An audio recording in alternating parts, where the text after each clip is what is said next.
En 1965, un grupo de estudiantes de espeleología de la Universidad de Texas en Austin tomó una decisión que en ese momento parecía apenas una aventura de fin de semana prolongada: viajar al estado de Oaxaca, en el sur de México, para buscar una cueva profunda. Lo que los guiaba era una combinación de intuición científica y determinación.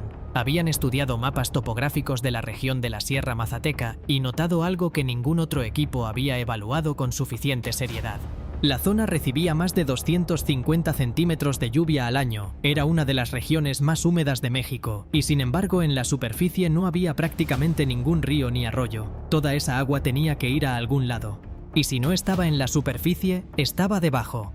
Los estudiantes llegaron al pueblo de Huautla de Jiménez, preguntaron a los habitantes locales dónde estaban las cuevas más grandes, y un anciano mazateco los llevó hasta la entrada de un socavón enorme del que salía un rugido permanente de agua subterránea.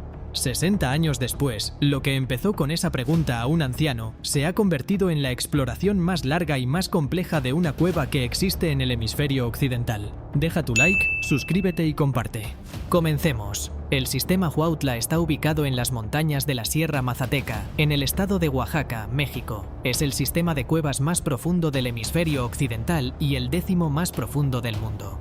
Su profundidad total, medida desde la entrada más alta conocida hasta el punto más bajo alcanzado por los exploradores, es de 1560 metros, lo que equivale a apilar 4 edificios Empire State uno sobre otro. Su longitud de pasajes mapeados supera los 100 kilómetros, lo que lo convierte también en uno de los sistemas de cuevas más extensos del planeta. Tiene 30 entradas conocidas distribuidas en la superficie de las montañas, algunas de ellas tan grandes que permiten bajar verticalmente en rapel desde la luz del día hasta una oscuridad absoluta en una sola caída de más de 300 metros. Otras son grietas apenas suficientemente anchas para que un ser humano delgado pase horizontalmente empujando el equipo por delante. Todas conducen, a través de caminos distintos y de dificultad extrema, al mismo sistema de ríos, cámaras y pasajes subterráneos. La primera entrada explorada en 1966 se llamó Sótano de San Agustín. Los texanos que descendieron por ella encontraron algo que los dejó sin palabras: un pozo vertical de proporciones monumentales, con paredes de roca caliza que se perdían en la oscuridad hacia arriba y hacia abajo, con el sonido del agua amplificado por las dimensiones del espacio hasta convertirse en un rugido que hacía imposible la comunicación verbal. Los primeros en bajar usaron lámparas de carburo, cuerdas de fibra natural y equipos que hoy cualquier espeleólogo aficionado consideraría completamente inadecuados para una exploración de esa escala. Pero lo que encontraron fue suficiente para atraer a más exploradores. Y más exploradores descubrieron más entradas. Y cada nueva entrada revelaba más pasajes. Y los pasajes conducían a cámaras, y las cámaras conducían a ríos subterráneos. Y los ríos conducían a abismos que requerían buceo en condiciones de oscuridad total. A lo largo de la siguiente década, el sistema Huautla se fue revelando como un laberinto de proporciones incomparables, y la comunidad espeleológica internacional comenzó a entender que estaban ante algo completamente diferente a cualquier cueva conocida. En 1977, un equipo combinado de exploradores estadounidenses y británicos alcanzó lo que entonces parecía el límite final del sistema: un sumidero lleno de agua a 1325 metros de profundidad, bautizado como el Sump de San Agustín, un punto donde el pasaje quedaba completamente inundado y no era posible avanzar más sin equipo de buceo en cueva, una de las disciplinas más peligrosas y técnicamente exigentes que existen. Durante años, ese sump fue el final conocido del sistema, hasta que en 1994 llegó Bill Stone. Bill Stone era en 1994 un ingeniero y espeleólogo de 44 años que llevaba 2 décadas obsesionado con sistema Huautla. Había participado en expediciones anteriores, había visto el sump de San Agustín y había decidido que eso no iba a detenerlo. Para cruzarlo, diseñó y construyó él mismo uno de los primeros rebreathers de circuito cerrado de la historia, un sistema de soporte vital subacuático que recicla el aire exhalado, eliminando el dióxido de carbono y añadiendo oxígeno, permitiendo tiempos de buceo muy superiores a los del equipo convencional. El CIS lunar, que así llamó Stone a su aparato, se convirtió más tarde en el precursor de los rebreathers comerciales modernos que usan hoy los buzos de todo el mundo. Pero en 1994 era un prototipo, y Stone lo llevó a 1325 metros bajo la superficie de la Tierra para cruzar el sump que nadie había podido atravesar. Lo cruzó, y del otro lado encontró 3.3 kilómetros adicionales de pasajes nunca antes vistos. con cámaras, cascadas y ríos que nadie había contemplado en toda la historia de la espeleología. La expedición fue también marcada por la tragedia. Ian Rowland, uno de los buzos del equipo, murió durante una de las inmersiones de exploración. Su pérdida ensombreció el descubrimiento, pero no detuvo la exploración. En 2013, un equipo internacional de 40 espeleólogos de México, Estados Unidos, Reino Unido, Canadá y Polonia llevó la exploración del sistema a un nivel que Stone mismo había anticipado, pero que durante años parecía logísticamente inalcanzable. Durante la expedición, los exploradores establecieron 5 campamentos subterráneos simultáneos, algo que nunca se había hecho en ninguna cueva del mundo. Los campamentos estaban distribuidos a distintas profundidades del sistema, y los equipos que los habitaban permanecían bajo tierra durante una semana completa antes de ascender a la superficie a reportar sus hallazgos. No hay radio que funcione a través de cientos de metros de roca maciza, de modo que la comunicación entre los campamentos subterráneos y la superficie era imposible en tiempo real. Los exploradores bajaban con sus notas y reportes escritos a mano para evitar que el agotamiento extremo de la ascensión les hiciera olvidar los detalles de lo que habían encontrado. En esa expedición, Jason Mallinson, buceador británico que años después participaría en el famoso rescate de los niños tailandeses en 2018, alcanzó una profundidad de 1554 metros. El punto más profundo jamás alcanzado en el hemisferio occidental. Deja tu like, suscríbete y comparte. Una de las características más extraordinarias del sistema Huautla que las expediciones sucesivas han documentado es la escala de sus cámaras interiores.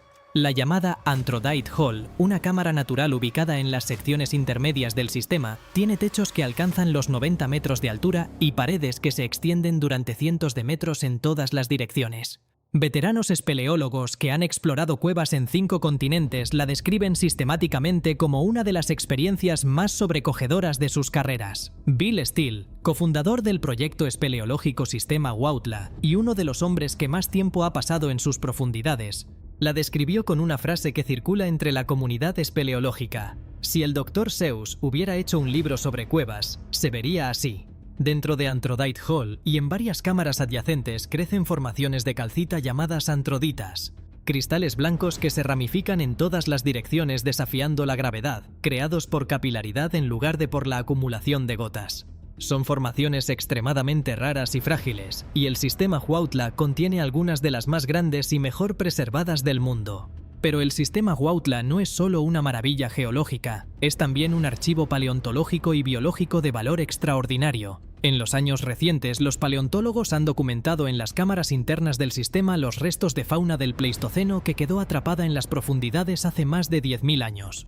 El hallazgo más notable fue realizado por el paleontólogo mexicano Dr. Iván Alarcón Durán, del Instituto Nacional de Antropología e Historia. Mientras los espeleólogos le mostraban unos huesos grandes que habían visto en una de las cámaras, Alarcón notó algo que sobresalía apenas unos centímetros del suelo de tierra. Empezó a excavarlo con los dedos. Cuando lo desenterró completamente, lo reconoció de inmediato. Era el único cráneo completo de un perezoso terrestre del Pleistoceno, la especie Meizonyx salvadorensis, jamás encontrado en México. El animal llevaba extinto más de 13.000 años. En la misma cámara, los exploradores habían pasado durante décadas sin notar que estaban caminando junto a uno de los hallazgos paleontológicos más significativos del país.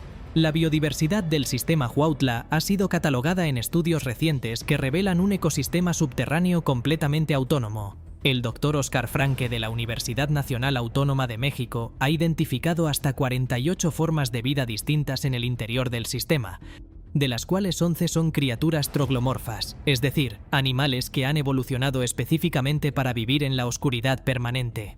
Esos animales llevan generaciones sin ver la luz, y sus cuerpos muestran las adaptaciones típicas de la vida en cuevas. Ausencia de pigmentación, ojos atrofiados o completamente ausentes, y órganos sensoriales hipersensibles que compensan la falta de visión. Hay arañas, milpiés, escarabajos, pececillos ciegos en los ríos subterráneos y una colonia de murciélagos vampiro comunes en una de las entradas superiores.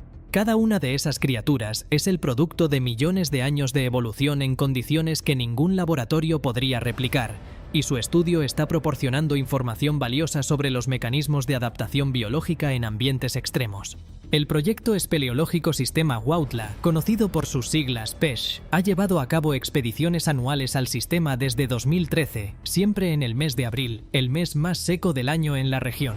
La razón de esa restricción estacional es de vida o muerte. Durante la temporada de lluvias, los ríos subterráneos del sistema pueden crecer decenas de metros en pocas horas, inundando los pasajes y atrapando a cualquiera que esté en ellos.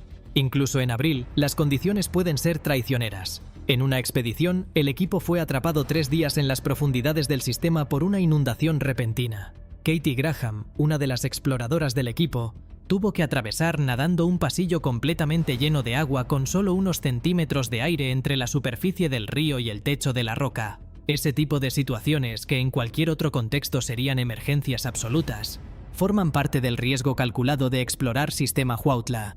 En la expedición de 2024, el equipo del PESH exploró por primera vez el área del Cerro Ocote, el punto más alto y septentrional de la cuenca de drenaje del sistema. Encontraron allí valles kársticos cubiertos de selva que nunca habían sido visitados por espeleólogos, con entradas de cuevas que los mapas hidrológicos sugieren podrían conectarse eventualmente con el sistema Huautla. Si esas conexiones se confirman, la extensión del sistema se ampliaría de formas que hoy nadie puede predecir con precisión. Lo que sí puede decirse con certeza, 60 años después de que unos estudiantes de Texas le preguntaran a un anciano mazateco dónde estaban las cuevas grandes, es que las montañas de la Sierra Mazateca siguen guardando más secretos de los que la ciencia ha podido descubrir, y que cada expedición, cada sump cruzado, cada cámara nueva que aparece detrás de un pasaje que parecía no llevar a ningún lado, confirma lo que los primeros exploradores sintieron en 1965, que debajo de esas montañas existe un mundo completo, esperando. Deja tu like, suscríbete y comparte. Hasta la próxima.